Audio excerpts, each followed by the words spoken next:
quand j'ai créé l'asso, c'est parce que j'en ai eu marre d'attendre que des solutions soient proposées.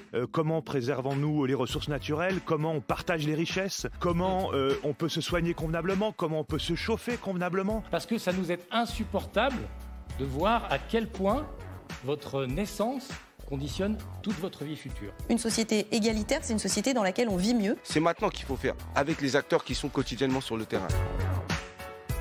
Parmi ces acteurs de terrain, 1,5 million d'associations engagées pour le climat, la biodiversité, la justice sociale, contre les précarités, les exclusions, les inégalités.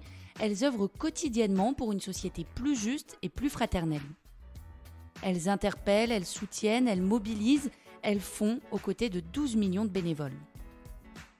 Avec ce podcast, découvrez les associations qui s'engagent pour faire face aux enjeux environnementaux, sociaux et économiques, pour faire partie vous aussi de ceux qui font.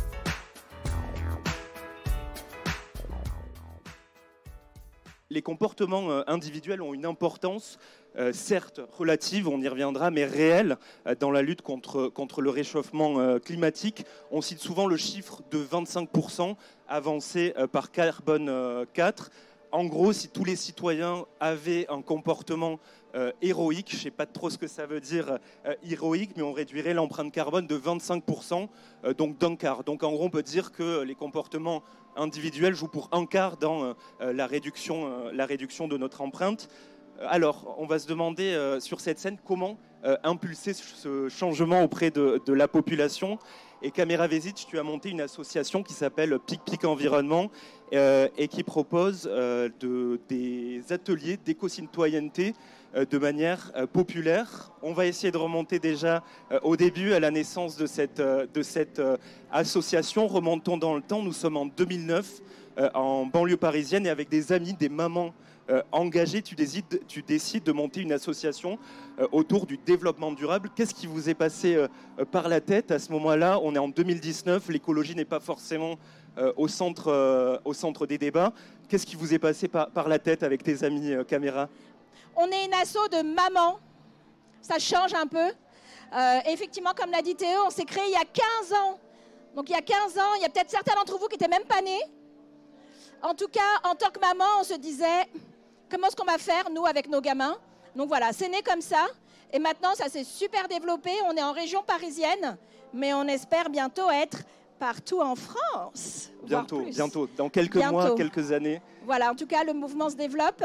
Je le disais, vous proposez des ateliers d'éco-citoyenneté un peu partout en Île-de-France. Essayons un peu de s'immerger dans ces ateliers, de comprendre un peu comment ça fonctionne. Si je participe à un atelier, qu'est-ce que je vais y trouver en tant que citoyen? Alors, pour que vous compreniez un peu ce que Pic propose, il faut savoir que dans le monde de l'environnement, il y a plein de profils différents. Il y a des gens qui font du plaidoyer. Ils sont géniaux, ils vont aller aider à changer les lois. Il y a d'autres personnes qui font des actions de protection, comme Greenpeace, etc.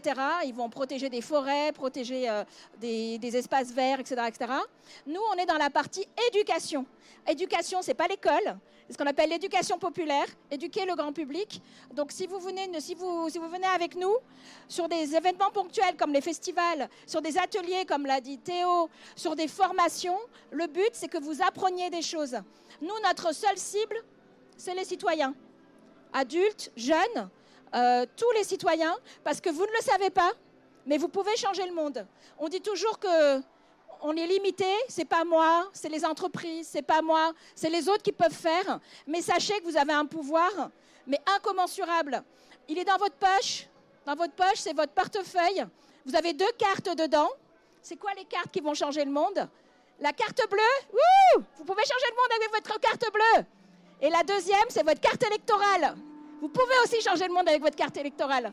Donc prenez votre portefeuille, venez avec nous et on va changer le monde en tant que citoyen. Je suis assez d'accord avec ce que tu dis, mais c'est vrai que si on regarde autrement, et aussi critiquer le fait de trop responsabiliser, voire culpabiliser peut-être les citoyens, alors que le changement passe aussi par de la régulation, par les entreprises. Comment tu te positionnes par rapport à ça ? Tu as tout à fait raison. On dit toujours, comme le gouvernement là qui te dit la canicule, ça, l'historien d'affaires ci, toutes ces actions sont complémentaires. Il n'y en a pas un qui a le monopole. Nous, on fait notre partie avec PicPic et avec vous. D'autres vont faire leur partie avec les entreprises. D'autres vont faire leur partie avec le plaidoyer. C'est tous ensemble qu'on va bouger les lignes. Voilà, mais je pense que les citoyens ne se rendent vraiment pas compte du pouvoir qu'ils ont. Je me permets de citer Coluche. Grande phrase de Coluche, il suffit que ça ne s'achète pas, que les gens ne l'achètent pas pour pas que ça se vende. Alors, je sais que chaque action que fait PicPic Environnement te tient à cœur, mais si tu pouvais nous en citer une en particulier, quelque chose d'assez symbolique de l'action de votre association, ça serait quoi? Ça serait j'ai parlé de bouffe, ça serait les ateliers cuisine. On fait énormément d'ateliers cuisine auprès des mamans, auprès des jeunes. Par exemple, on va dans les foyers de jeunes travailleurs parce que finalement, les gens, ils aimeraient bien faire, mais ils n'ont pas les idées, ils n'ont pas les astuces. Donc l'idée, c'est de faire ensemble. Tout à l'heure, Théo, tu as dit ça pèse sur les citoyens. Chez PicPic, il y a vraiment la notion de plaisir, de s'éclater, de bonheur, de passer des bons moments ensemble. Les gens viennent dans les ateliers cuisine. On s'éclate, on bouffe bien et surtout, on apprend plein de choses. S'y retrouver dans les labels, les vrais labels comme le bio, les faux labels comme haute valeur environnementale. On apprend comment cuisiner, mais vraiment avec très peu d'ustensiles, très peu de moyens, très peu d'ingrédients et des choses qui sont bonnes pour la santé, pas trop chères, avec un goût mais tellement délicieux. Enfin voilà, en sortant de là, tout le monde a envie de changer sa vie, quoi.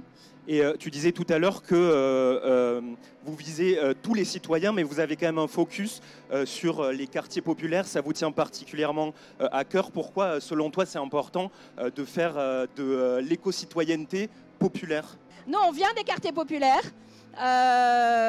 Et il y a une vraie problématique sur les quartiers populaires.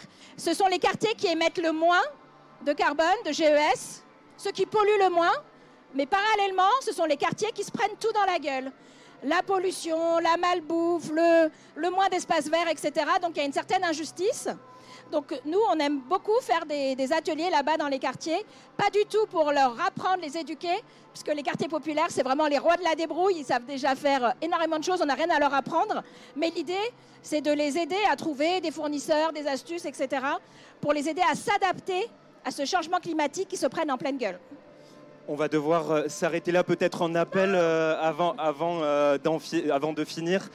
Si on veut t'aider, si on veut aider PicPic Environnement, comment on s'y prend pour être bénévole, mais également pour effectuer un don? Comment ça se passe?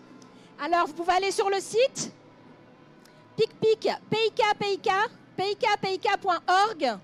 PicPic comme notre mascotte, l'abeille PicPic. Sur le site, vous pouvez faire un don. Vous pouvez vous inscrire comme bénévole, comme ça vous viendrez avec nous sur les festivals, on s'éclate, et surtout plein d'autres ateliers. Et si vous avez envie de faire des activités chez vous, dans votre quartier, appelez-nous pour qu'on vienne chez vous. Merci Kamera Vezic d'avoir répondu aux questions de Care News.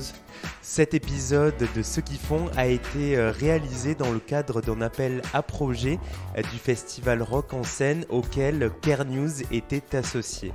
À très vite pour un nouvel épisode.